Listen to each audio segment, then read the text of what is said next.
สำนักงานคณะพัวพันธ์ต่างประเทศศูนย์กลางภาค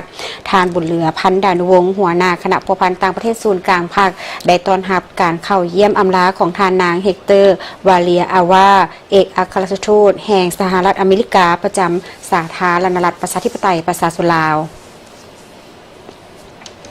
ท่านหัวหน้าคณะพัวพันธ์ต่างประเทศศูนย์กลางภาคได้แสดงความสมเสยและตีราคาสูงต่อผลสำเร็จในการปฏิบัติหน้าที่การทูตอยู่สาธารณรัฐประชาธิปไตยประชาชนลาวตลอดระยะผ่านมา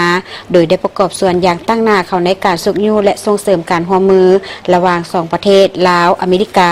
ในหลายด้านเป็นต้นแมนการสุขยู่การแลกเปลี่ยนการเยี่ยมยามระหว่างคณะผู้แทนของสหรัฐอเมริกา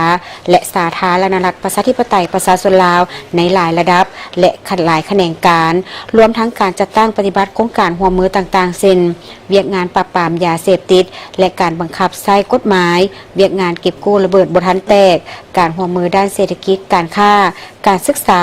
สาธารณสุขโภชนาการวัฒนธรรมและอื่นๆพิเศษแมนได้ประกอบส่วนเข้าในการเฉลิมฉลองครบรอบ70 ปี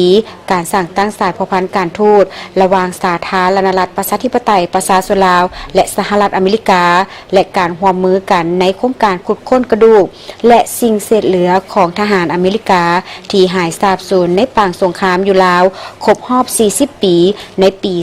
2025 ผ่านมา